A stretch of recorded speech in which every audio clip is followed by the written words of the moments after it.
Welcome to blue print study channel.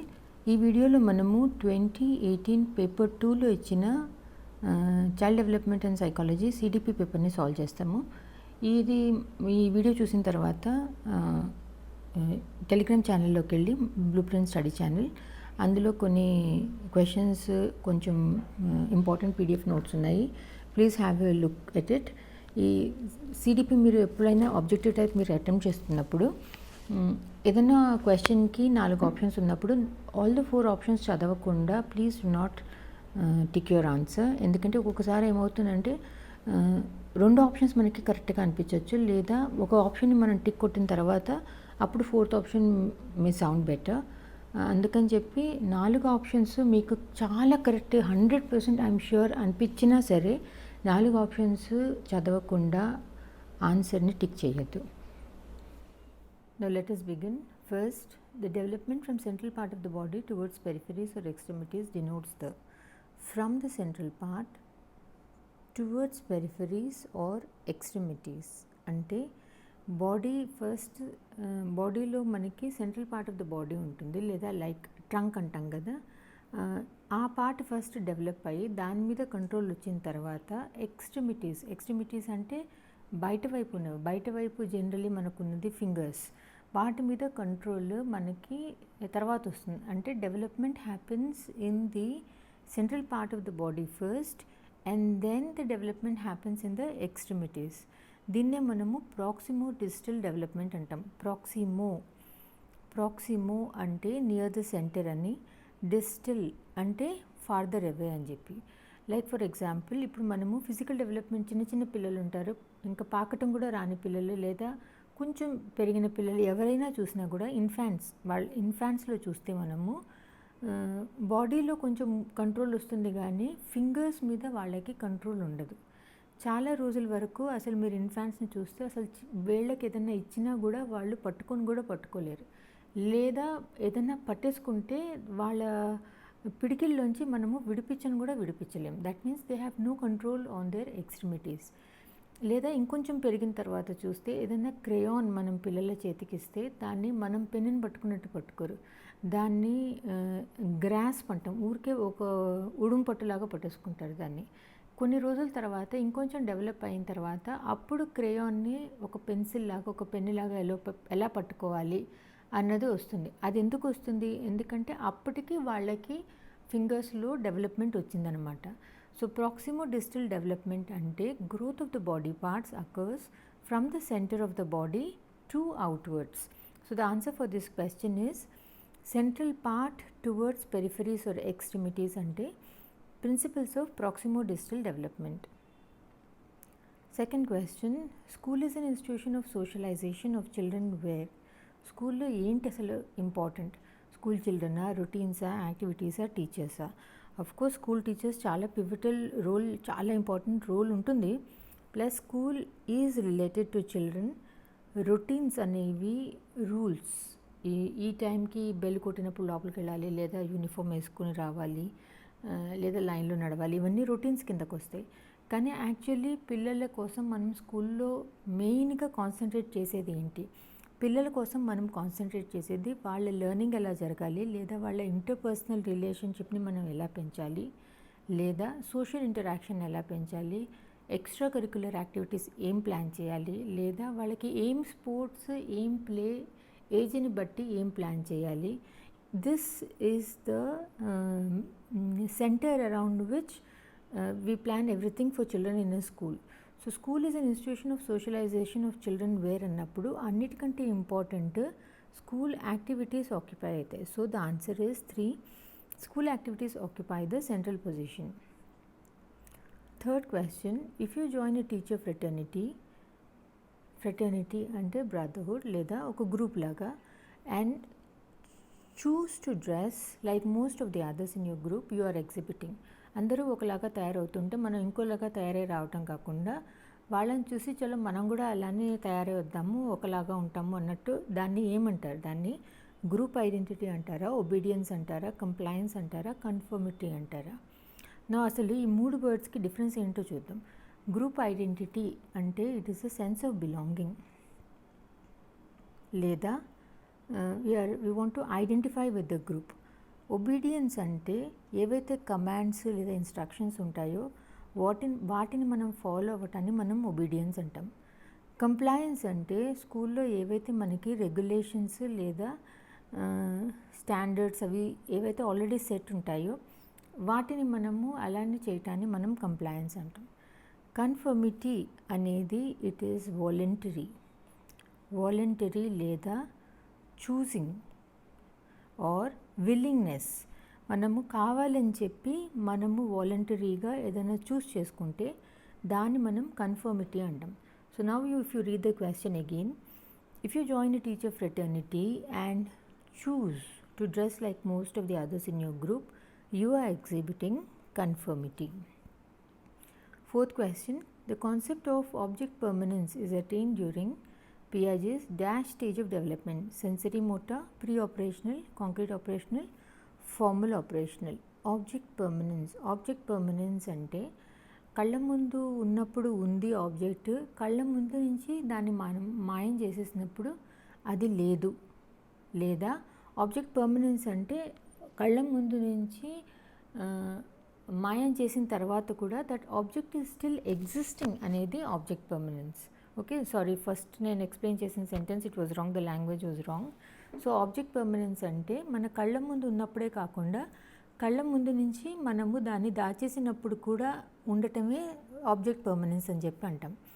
ఇది ఎప్పుడు అవుతుంది? ఇది సెన్సరీ మోటార్ స్టేజ్లో అవుతుంది. సెన్సరీ మోటార్ స్టేజ్ అనేది 0 to 2 years మధ్యలో అవుతుంది పిల్లలకి. ఇందులో 2 important characteristics of this stage are: one is object permanence, the second is symbolic thinking. These two are the characteristics of sensory motor stage. So the answer, the concept of object permanence is attained through Piaget's stage of development is sensory motor stage. Now fifth question, individualized education program is planned from the perspective of individualized education plan and program అంటే ఒక్కొక్కళ్ళకి సెపరేట్గా. ఇది మనం ఎందుకు చేస్తాము? When there is a special need for a child, అప్పుడు మనము ఆ చైల్డ్కి ఎలా నేర్పించాలి, what are the strategies to be used అనేది ప్లాన్ చేయటాన్ని మనము ఇండివిజువలైజ్డ్ ఎడ్యుకేషన్ ప్రోగ్రామ్ అంటాం. So basically individualised educational programme అనేది it caters to the needs of special children in special education. So the answer is 1, special education programme. Question number 6, between dash months of age, most children begin to combine words with short sentences while speaking. This happens between 18 months and 24 months. Question number 7, the concept of intelligence quotient or IQ was developed by. ఈ question కొంచెం confusion. ఇది మనము ఐక్యూని ఎవరు coin చేశారు లేదా ఎవరు find out చేశారు లేదు అంటే ఎవరు డెవలప్ చేశారు, ఈ వర్డ్ ఉందా క్వశ్చన్లో అన్నది జాగ్రత్తగా చూడాలి. ఎందుకంటే ఎవరు కాయిన్ చేశారు అని చెప్పి అంటే మాత్రం స్టర్న్ వస్తారు. This is William Stern has coin the concept of intelligence quotient or IQ. కానీ దాన్ని డెవలప్ చేసింది మాత్రం Binet. And he developed a test. ఈ బిన్నెట్ అనే ఆయన దీన్ని డెవలప్ చేసి he developed a test to find out the intelligence quotient which was called Binet-Simon scale.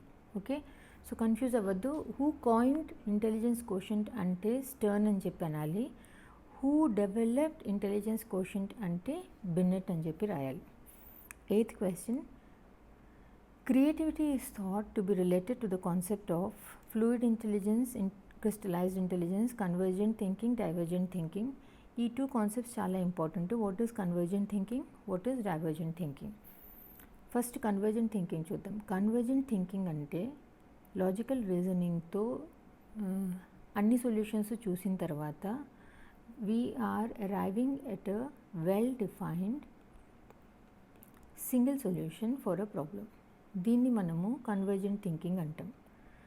Divergent thinking అంటే ఒకటే ప్రాబ్లంకి using our creative thinking we arrive at multiple solutions and all are feasible.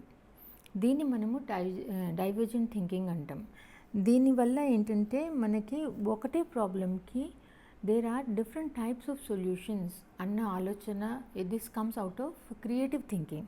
So divergent thinking అనేది creativity లేకపోతే it is not possible.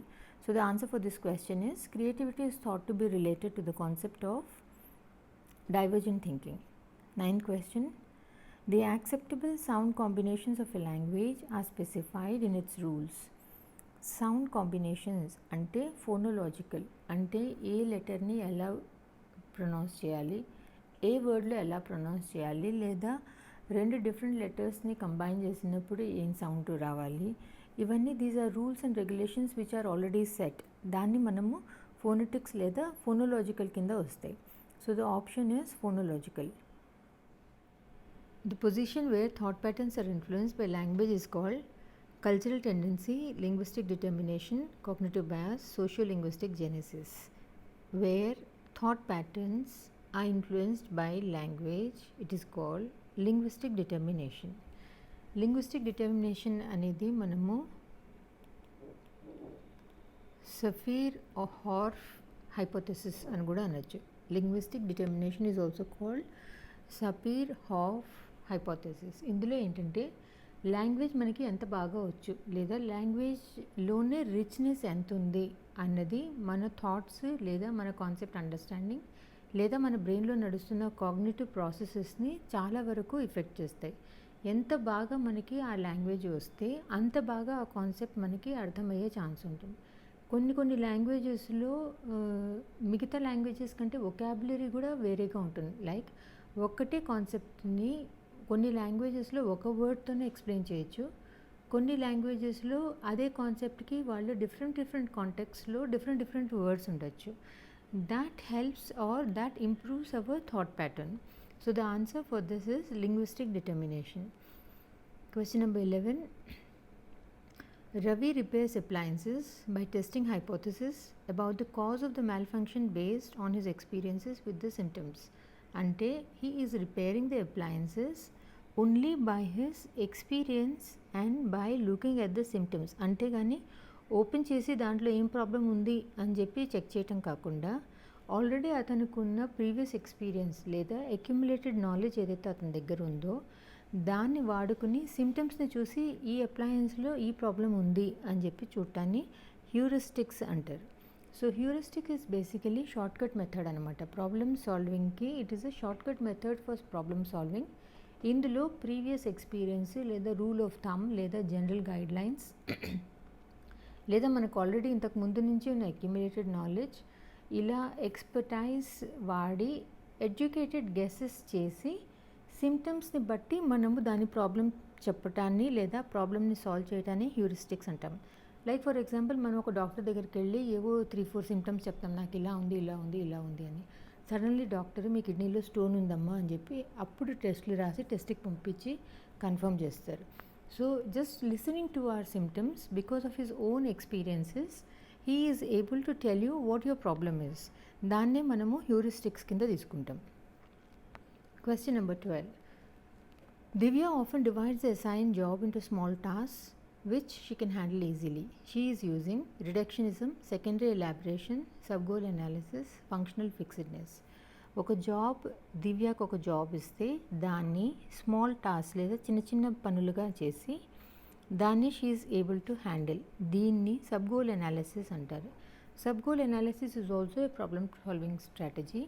ఇందులో ఏంటంటే ఏదైనా complex task ఇస్తే మనము లేదా కాంప్లెక్స్ ప్రాబ్లమ్ ఇస్తే దీన్ని స్మాల్ పార్ట్స్ లేదా మేనేజబుల్ టాస్క్ లేదా మేనేజబుల్ సబ్ గోల్స్ కింద డివైడ్ చేసుకుని వాటిని సాల్వ్ చేసి then gradually they progress towards the overall goal. దీనివల్ల ఏమవుతుందంటే ఆ ప్రాబ్లమ్ని సాల్వ్ చేయటం ఈజీ అయిపోతుంది. So it becomes easy to handle. So this Divya often divided assign job into small task which she can handle easily అన్నప్పుడు she's using the problem solving analysis, sub goal analysis. Question number 13. Society determines the roles of male and female. This statement articulates gender as an inherent construct, gender as a hereditary endowment, gender as an intuitive construct, gender as a social construct. Society determines the role of male and female. ఒక బాబు పుట్టినప్పుడు మనము మగపిల్లాడు అనేసరికి one type of clothes వేస్తాం. వాళ్ళు ఆడుకునే ఏజ్కి వచ్చేసరికి వాళ్ళకి ఇచ్చే టాయ్స్ వేరేగా ఉంటాయి. గర్ల్స్కి ఇచ్చే టాయ్స్ మనం బాయ్స్కి ఇవ్వం, బాయ్స్కి ఇచ్చే టాయ్స్ మనం గర్ల్స్కి ఇవ్వం. ఎలా ఏ గేమ్ ఆడాలి బాయ్స్ అన్నది మనమే డిటర్మిన్ చేస్తాం. ఆడపిల్లలు ఆడుకునే గేమ్స్ని మనమే డిటర్మిన్ చేస్తాం. అంటే బేసికల్లీ మనమే పిల్లలకి నువ్వు బాయ్ అయితే ఇలా ఉండాలి, నువ్వు గర్ల్ అయితే ఇలా ఉండాలి, ఇలా డ్రెస్అప్ అవ్వాలి, ఇలా మాట్లాడాలి, ఇవే చదవాలి, ఇలా మనమే నేర్పిస్తాం పిల్లలకి. That means society is actually determining the role of male and female. So this statement articulates gender as a social construct. Question number 14. Grading, coding, marking and credit accumulation systems are some of the examples of evaluation procedure of answer sheets of the examination, symbolizing position of children in the class, depicting the academic progress in report card, scoring procedure of assessment of learners achievement. ఈ grading అనేది మనం ఎందుకు చేస్తాం? Grading కానీ, coding కానీ, marking కానీ, లేదా లాస్ట్లో క్రెడిట్స్ ఇవ్వటం కానీ, ఇవన్నీ స్టూడెంట్ ఎంతవరకు మనము లెర్నింగ్ ఆబ్జెక్టివ్స్ ఏవైతే ఫ్రేమ్ చేశామో వాటిని లెర్నర్ ఎంతవరకు అచీవ్ చేయగలిగారు అన్నదే మనము ఈ అసెస్మెంట్స్లో, ఈ గ్రేడింగ్ కోడింగ్లో చూస్తాం. So the answer is scoring procedure of assessment of learners achievement. Grading అనేసరికి మనం జనరల్లీ లెటర్స్ వేస్తాం, A grade, B grade, C grade ఇలా. కోడింగ్ అనేది ఒక సింబల్ ఇస్తాం. మార్కింగ్ అనే దాంట్లో ఫీడ్బ్యాక్ ఇస్తాం. Was able to do, can do better, wasn't able to do అలా. క్రెడిట్ అక్యుములేషన్ అనేది ఫైనల్లీ అన్ని అసెస్మెంట్స్ అయిపోయిన తర్వాత అందులోంచి అక్యుములేటెడ్గా ఎన్ని క్రెడిట్స్ వచ్చాయి అనేది క్రెడిట్ అక్యుములేషన్ సిస్టమ్ ఉంటుంది. ఇవన్నీ మనము లెర్నర్ అచీవ్మెంట్, స్టూడెంట్ ఎంతవరకు మన లెర్నింగ్ ఆబ్జెక్టివ్స్ని రీచ్ చేయగలిగారు అనే దానికోసం. So it is an assessment of learners achievement. 15th question.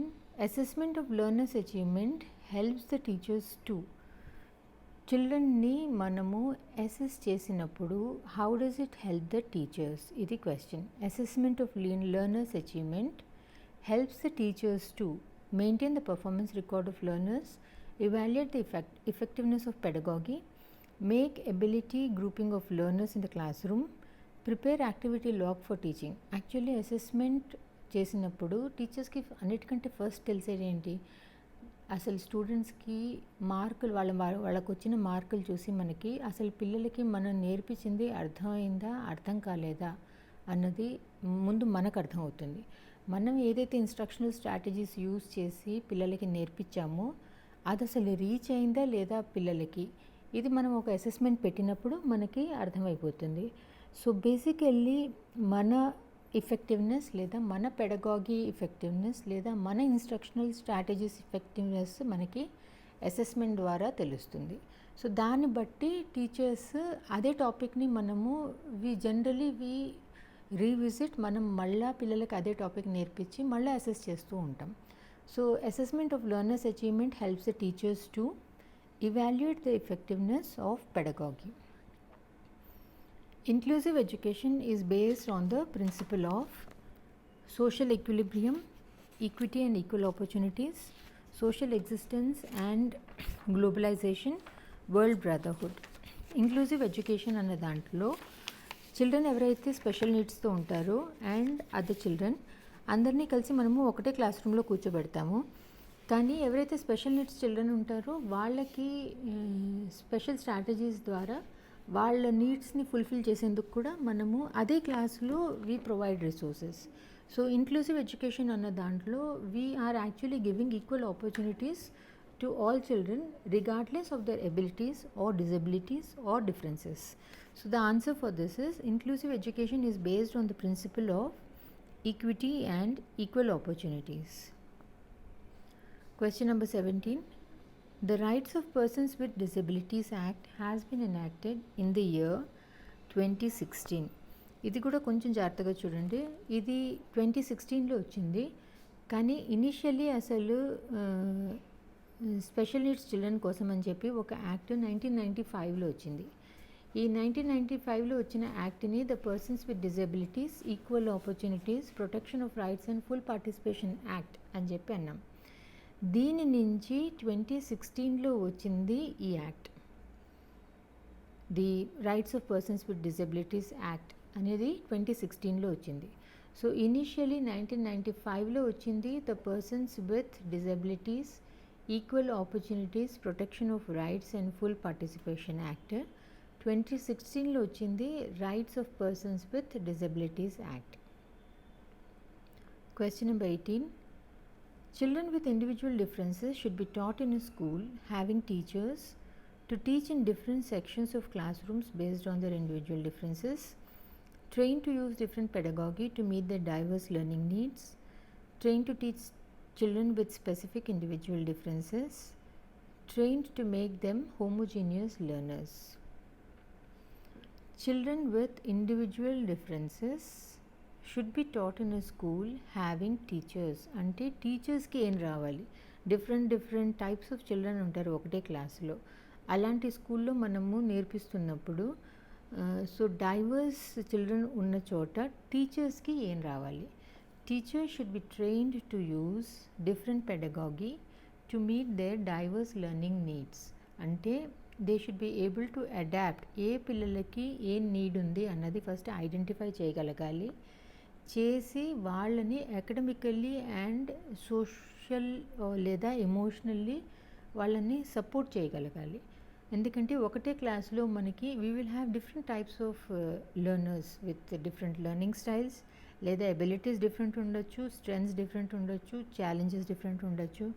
అందుకని the teacher should be able to adapt different instructional strategies లేదా డిఫరెంట్ టీచింగ్ లెర్నింగ్ మెటీరియల్స్, లేదా even the assessments have to be done differently based on the ability of the child. అలా the teacher should be able to teach in such a way that she accommodates the diverse needs of different types of children. So children with individual differences should be taught in a school having teachers అంటే that teacher should be trained to use different pedagogy to meet their diverse learning needs. Question number 19. The Right of Children to Free and Compulsory Education Act 2009 ensures the right of children with disabilities to free education from which year to which year? ఈ free and compulsory education act 2009 అనేది 6 years to 14 years అని ఉంది. ఇందులో special education children కోసం అని చెప్పి వేరేగా ఏమీ స్పెసిఫై చేయలే. Question number 20. Question number 20. Providing teaching learning materials in accessible formats to the diverse learners. Question number 20. Providing teaching learning materials in accessible formats to the diverse learners. Providing teaching learning materials in accessible formats to diverse learners అంటే different types of లెర్నర్స్కి పనికొచ్చేట్టు teaching learning మెటీరియల్స్ని తయారు చేసి ఇవ్వటం, దాన్ని మనము universal design of learning అంటాం. ఈ యూనివర్సల్ డిజైన్ ఆఫ్ లెర్నింగ్ అనేది ఒక education framework. This actually promotes inclusive education. ఇందులో instruction materials they can be accessed, understood and used by a wide range of learners అంటే different abilities, different learning styles, different learning needs ఉన్న పిల్లలు అందరికీ పనికొచ్చేలాగా తయారు చేసే మెటీరియల్స్ని మనము universal design of learning education framework కింద వేస్తాం. So the answer for this is universal design of learning. Question number 21. Dash involves self-awareness and control of cognitive abilities, planning, reviewing and revising etc. ఇది నేను ఇంతకుముందు ఒక వీడియోలో కూడా చెప్పాను. The answer is metacognition. Metacognition అంటే it is a process of thinking about our own thinking.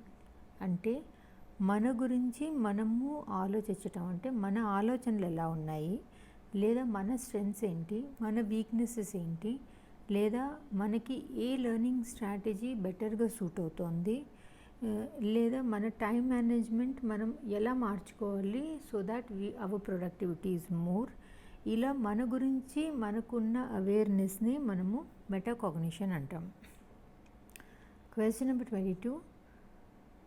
When children think to interpret the received information according to their experiences, మనకి ఉండే ఎక్స్పీరియన్సెస్ని బట్టి మనము ఇంటర్ప్రిట్ చేయటాన్ని ఏమంటాం? ఇది జనరల్లీ మనం ఇది చిన్నపిల్లల్లో చూస్తాం.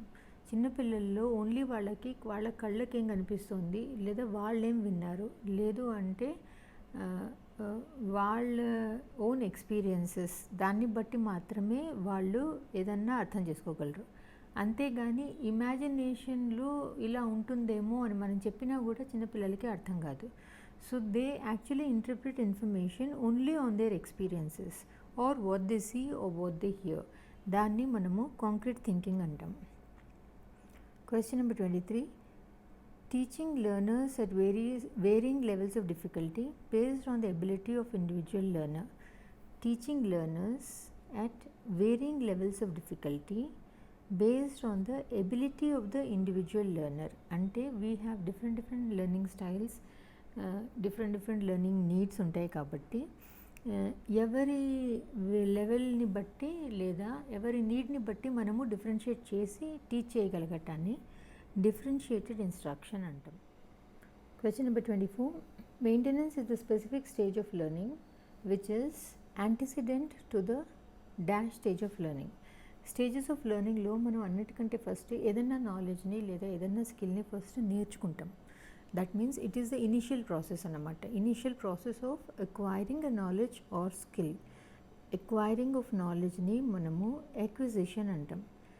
మనకి ఎప్పుడైతే నేర్చుకోవటం అయిపోతుందో మర్చిపోయే ఛాన్సెస్ ఎక్కువ ఉంటాయి కాబట్టి మనం దాన్ని మాటికి రీవిజిట్ చేసి రీఇన్ఫోర్స్ చేసుకుంటాం, లేదా మళ్ళీ దాన్ని ప్రాక్టీస్ చేస్తాం. లైక్ సైకిల్ నేర్చుకుంటున్నాం.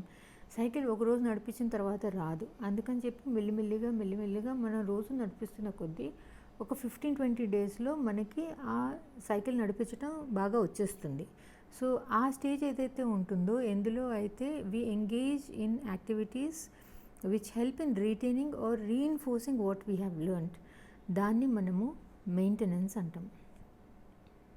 ఈ మెయింటెనెన్స్ బాగా వచ్చేసిన తర్వాత, అంటే మనకి ఆ నాలెడ్జ్ స్కిల్ చాలా బాగా వచ్చేసింది అంటే now we are proficient in that అన్నప్పుడు మనము అదే నాలెడ్జ్ని వేరే కాంటెక్స్ట్లో లేదా వేరే సిచ్యువేషన్స్లో వేరే ప్రాబ్లమ్స్లో వాడతాం. సైకిల్ బాగా వచ్చేసిన వాళ్ళం మనం ఏం చేస్తాం, ఇప్పుడు స్కూటీ నడిపించాలి అనుకుంటే ఆ సైకిల్లో ఏదైతే మనకి బ్యాలెన్సింగ్ మనం ప్రాక్టీస్ చేసామో అదే బ్యాలెన్సింగ్ని మనము స్కూటీ నడిపించడంలో కూడా ట్రై చేస్తాం. So that means we are able to use what we have learned before that knowledge in a different situation. So third వచ్చేది మనకి జనరలైజేషన్. జనరలైజేషన్లో we use same knowledge what we have learned or the skill which we have learned in different contexts, different situations or in different problems.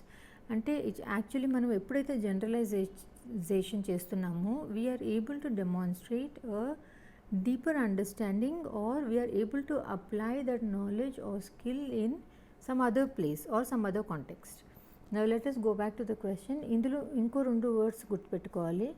Antecedent అంటే ఏంటి, precedent అంటే ఏంటి. Antecedent అంటే తర్వాత, precedent అంటే ముందుది. Okay, so maintenance is the specific stage of learning which is the antecedent to dash stage of learning. Maintenance అనేది దేని ముందు వస్తుంది? మెయింటెనెన్స్ అనేది జనరలైజేషన్కి ముందు వస్తుంది. So maintenance is the specific stage of learning which is antecedent to generalization stage of learning. So the answer is generalization. Question number 25. Zhejiang believes that cognition and emotion are interdependent, independent, interrelated, integrated. The answer is Zhejiang believes that cognition and emotion are independent. ఎందుకంటే ఈ cognition అంటే మన thinking power emotion అనేది చాలా సిచ్యువేషన్స్లో రెండు సెపరేట్గా ఉంటాయి, కానీ they don't get influenced by each other అన్నది జెజాంగ్ బిలీఫ్. కానీ ఈ మధ్య కాలంలో చూస్తూ ఉంటే ఈ థియరీ నుంచి కొంచెం డిఫరెంట్గా ఆలోచనలు వస్తున్నాయి. But let us stick to this question. Zajonc theory ప్రకారం అయితే మాత్రం cognition, emotion they are independent ఒకదాన్ని ఒకటి ఇన్ఫ్లుయెన్స్ చేయవు. Question number 26. A teacher is teaching children by demonstration of a task to correct the performances of an already learned task. He is using dash method of teaching. Already నేర్పించిన దాంట్లో తప్పులు ఉండేసరికి ఆ తప్పులు స్టూడెంట్స్ని కరెక్ట్ చేసుకుని మళ్ళీ చేయటానికి అని చెప్పి టీచరు మళ్ళీ డెమాన్స్ట్రేషన్ ఇస్తున్నారు. అంటే that comes under modelling. So modelling is a teaching technique. ఇందులో టీచర్కి యాక్చువల్లీ ఆ యాక్టివిటీ లేదా ఆ టాస్క్ లేదా ఆ బిహేవియర్ ఆ స్కిల్ ఎలా కావాలి అన్నది పిల్లలకి కరెక్ట్గా అర్థం అవ్వాలి అంటే she gives a demonstration or she models what she wants or from the students. అది చూసి లెర్నర్స్ దాన్ని అబ్జర్వ్ చేసి దాన్ని ఇమిటేట్ చేసి దాన్ని లెర్న్ చేసుకుంటారు. సో ఇన్ దిస్ సెనేరియో మనం చూస్తే teacher is actually she is using modelling to show the correct way of performing the task. అంటే అది actually visual or behaviour model. పిల్లలు దాన్ని అబ్జర్వ్ చేసి దాన్ని రెప్లికేట్ చేస్తారు. మోడలింగ్ అనేది it helps in correcting errors and it improves the performance, and learners can observe the procedure, technique or behavior which is being shown. So the correct answer for this question is modeling.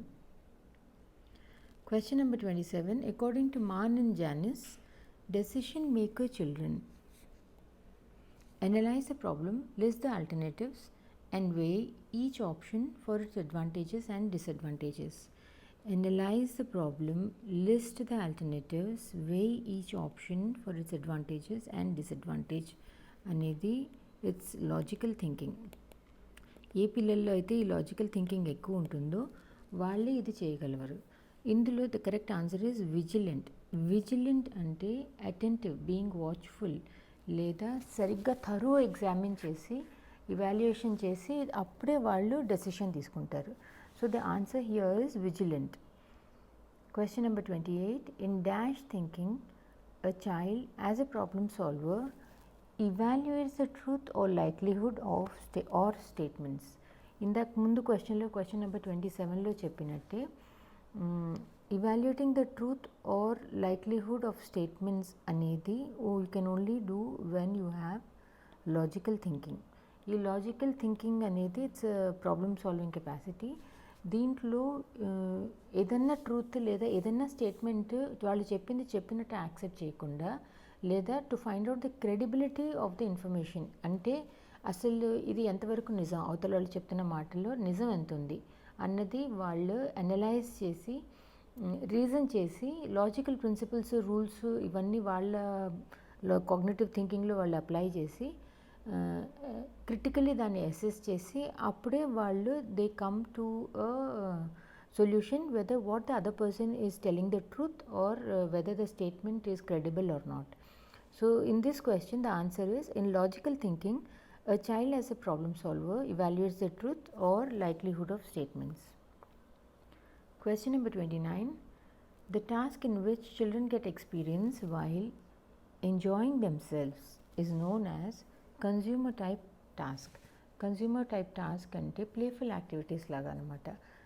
ఒక video చూస్తూ లేదా ఒక play లేదా game ఆడుతూ are లేదా advertisement చూస్తూ లేదా TV చూస్తూ లేదా పుస్తకాలు చదువుతూ లేదా ఏదైనా వింటూ అలా వాళ్ళని వాళ్ళు ఎంజాయ్ చేస్తూ కూడా the children still get some information or some knowledge from what they are enjoying. దాన్నే మనము కన్జ్యూమర్ టైప్ టాస్క్ అంటాం. Question number 30. Multi-sensory approach in teaching learning is the simultaneous use of visual, auditory, tactile and dash senses. Multi-sensory అంటే మనకున్న senses అన్నీ use చేసి ఏదైతే మనము teaching లెర్నింగ్లో use చేస్తామో అందులో visual activities, auditory activities, tactile activities కాక ఇంకేంటి, the only one left is movement. Movement అంటే కైనెస్థెటిక్.